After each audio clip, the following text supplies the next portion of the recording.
Jordan Brand, what are we doing? What are we doing? Okay, because for the Air Jordan 4 Nike SB, I applauded you. I gave you flowers. I defended you, especially when it came to incorporating Eric Koston into that drop. You were innovative. You were fun.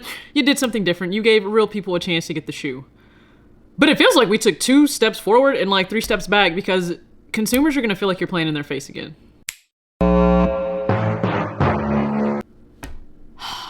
Sometimes you just take a seat, you have a deep sigh, and you just wonder, like, why? And if you're confused what I'm referring to, I know everyone jumped up to make a video because there was news going around that another drop would happen for the Air Jordan 1 High 85 cut Bred.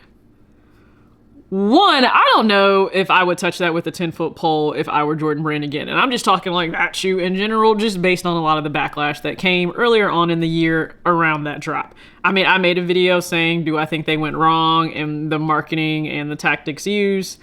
Yes, I absolutely positively do, because real consumers were sounding off with how displeased they were. They were over the games. Again, if it feels like a brand is playing in your face, why on earth will you continue to put yourself through that? Now, I say that because I realized I was doing the most for a lot of shoes, and I may make a future video where, you know, I take time to laugh at myself, some of my past behavior, just in terms of like how we react when it comes to, you know, sneakers and the chase, and then, you know, doing the most and then we know the likely outcome, and then we still do the same thing again. Like, that is truly the definition of insanity, and then we expect different results and outcomes, and we don't get it. And because the brand doesn't always have to change or do anything differently, because we're still here, we're right here still wanting these shoes. I don't know that I would touch this, Jordan Brand. I think I would just leave this alone. Now, we're also going back and forth because I've seen that news was redacted and it's like another shoe that will drop. What's the word? What is the news? What's the truth? Now, one, didn't have the time to just rush up here and do a video on that. And two, I actually wasn't quite sure, like, is this really gonna happen? Like, is this what we're gonna get? When you don't know, it's actually just safer to just not say anything and just kind of see. Now, again, if it really does happen, we'll know about it, but you also see people in the comments going, oh, so it's going to go about how the first one did, which means a lot of consumers really won't have a chance to get it. And then I think also people are remembering that it's a $250 shoe, and that's before tax. So you're likely looking at what, $260, $270 maybe? You're likely closer to $270 when it's all said and done. Now, that's not to say there aren't other shoes in the market that may run you that price. I will say that I think it does come down to what you value and the value you are perceiving as a consumer. For example, a lot of people act as if like even Adidas is like the oldest standing, you know, sneaker brand that's really a big player, but it's like New Balance was around since 1906. Let's just keep that in mind. So definitely not new to this. And they were the very first brand to have $100 sneaker for retail. So they were actually always the ones that kind of set the bar in terms of a premium price point. And then I think they also delivered because of the materials. Now, I know there's a whole lot of conversation going on right now about the actual cost to make a shoe and manufacture a shoe, and then everything that's added onto it for the brand and marketing that will take that price to what we see at retail, right? At $220, $225, even higher. I get that. I'm not diving into that for this video. But with that being said, if you know that you're already paying an insane markup, you want to truly feel like there is value for you there, right? And I feel like personally, for some people that they understand and they respect and they really appreciate what they may get with New Balance, right? Okay, so let's just take a look real fast at the 990 V5, okay? So you have Made in USA, and even though this one was a tad bit controversial when it came out based on the changes that were made, and some diehard New Balance heads didn't really care for that, but when you take a look at what you get, its ability to hold up over time, and also the comfort, because the comfort plays a part, okay? Why on earth am I paying $200+ for a shoe that's not comfortable? Riddle me that. So when you take into account everything that will go into a shoe, from the technology, the comfort, it can certainly be the design. I also think about like the longevity of these shoes holding up. I don't really hear about New Balances breaking down the way that we will see Jordan 3s and Jordan 4s and 5s and everything else break down. So I think that has a part. I think that plays a part, quite frankly. Now, you'll pay, right, like $200 for this, and then if we're talking about a collab, you will pay more than that. Now, I wonder if you guys recall a video I did. I want to say it was 2024, right? Like last year when the Air Jordan 3 Black Cement Reimagined made its return. My goodness. Well, yeah, let's just say Reimagine, whatever. We'll just say when it made its return. Do you remember that? Air Jordan 3 Retro Black Cement set to drop this year in 2024 will retail at a price of $220. What in the hell will collaborations cost on a retro if we're already at $220 for a basic GR? People were extremely upset because, one, I said that the Black Cement 3 was a GR, but it was released as a GR. It's released in mass quantities. That is what we would categorize it really being a GR. I understand it's coveted and it's iconic, but it just wasn't a collaboration, right? So, whatever. Moving past that, I said, hey, if we're looking at paying $220 for this shoe, what are those collabs going to be in the future? We didn't even have to hit a collab. We just had to get a true 85 cutback, and then we're looking at $250. So, when you have these prices rising, you want to get something for it. You want to feel like you're getting value. I don't know that that's what I've been seeing with some of the Air Jordan 1 lows that have dropped, right? And this is just fair constructive criticism, but we've seen some discourse about the Air Jordan 1 low Obsidian and the fact that a lot of pairs couldn't be dropped in their local stores because of a toe box and toe vamp area defect. Same thing now with the Air Jordan 1 Low Rookie of the Year, which is super unfortunate because I love the way that the Air Jordan 1 Low OG cut is. But like, what's the problem? Why can't we get this here correct? Because again, as a consumer, if you're spending your money on this, my goodness, you should at least have the quality there.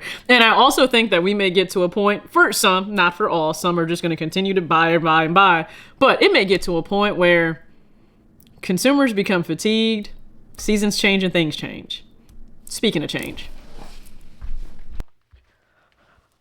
Okay, so back the changeover from fall and winter, I do a silk press, and then I move into crochet styles or braids in the spring and summer. I don't like to deal with the heat. I like my hair to be really low maintenance during these hot months, and it works out for me. I can retain length and also not be bothered with my hair for a good portion of the time. So, okay, I got my Yankee twist in. Back to the topic at hand, and I know that this is one of the most anticipated, highly requested releases to return by Jordan Brand. And yes, I'm talking about the Air Jordan 4 White Cement. I've owned 2 pairs, I believe, in my lifetime. One I actually just ended up giving away. Yes, it had the Nike Air on the back. So I still have my older retro that just has the Jumpman on the back. It's in really good condition. I certainly need to wear it more. So no, I won't personally be going for this. I know that a lot of you will. This is a grail for you. This is a sneaker you can't wait to have. Here's my concern, though. In seeing feedback from some of the early pairs that people have, will QC be a problem? QC tends to be a concern when we have a retro return and everybody is just so happy to have it and they're gonna produce like the actual quantities you would think they should. But it's like you can't have the best of both worlds. It's like, oh, we'll give you access to a shoe that you really want, but the quality will be down, or we're not really gonna give you access, and that tends to be the premium shoe, right? It's like, can we just meet somewhere in the middle? I shouldn't have to question QC on a shoe in which I'm spending $225 before we even get to sales tax. So depending on what sales tax is in your area, if you don't have it, this isn't applicable to you, but depending on what it is, like if it's 7%, you're paying $240. I would hope that a $240 sneaker is really going to deliver on the quality. I shouldn't have to deal with rippling or anything else on the upper of the shoe. Like, it should be well executed, and I don't know if that will be the case, across the board. Now, it's always hit or miss. You could get a pair in, let's say, from one retailer or from sneakers or from Nike, and it's great, or it could not be great, and then you could go to your local retailer. It could be a Foot Locker, Champs, Finish Line, doesn't matter. And it's actually a hit or miss too, right? Like, trust me, having worked at a sneaker store, I'll never forget when people would come in and they would rightfully ask to see both shoes before they left the store and purchase them, because you know what? They're like, you need to swap out the left or the right for me to have a near perfect pair. And I totally get it as a consumer. It's sometimes annoying if you're an employee working in the store, but I think you do have to put yourself in the shoes of the consumer. I worked hard for this money. I want the shoe to live up to what I think it should live up to. So if you're going after this in a men's size, I truly hope that the QC is on point and it doesn't miss the mark, because if it does, like, that's another example, I think, of Jordan Brand and just a brand in general playing in consumers' faces, and we're long past just dealing with this. At least I personally think. So you can go ahead and comment your thoughts. What do you think QC will be like on the Air Jordan 4 White Cement coming out? I'm not talking about grade school or children's sizes. I'm just talking about for men's pairs, because we see this all the time, right? We're going to get a lot of videos comparing and looking at the QC and is it worth it? And I know that's going to be a topic of discussion, and rightfully so. And I just think if you're paying $200 and some dollars, plus on a shoe, it should deliver the quality, but also personally, I think the comfort. comfort, and then you should start to look at like the longevity of that shoe, because we know 4s will break down. So a 4 is a shoe that you need to wear. You need to let the heat from your feet get into the shoe so that you can actually, you know, have it for some time. That's what it was meant to that's what's meant to happen with it. So again, go ahead and share your thoughts below. I am someone that, again, I've come to really appreciate I think the value that you can see in certain pairs where even if they're less than 200, it just feels like they are really well constructed and they hold up well for the consumer. And then you can have some where it's not even a question, right? It's not a question, at least to me, for New Balance and some other brands as well, right? So actually go ahead and comment below. What are brands that you have that are not Nike or Nike or Jordan Brand that really hold up well over time? I would just love to go ahead and have you guys share that in the comment section. And then listen, hopefully you caught one of my recent videos, because it does, again, feel like we're living in two different worlds where we do have the impending crisis of a recession going on. But then also 2025 is one of the hottest releases for sneakers. So how do you navigate that if you are a little bit concerned? Please be sure to check out that video. As always, act your age, not your shoe size. Peace.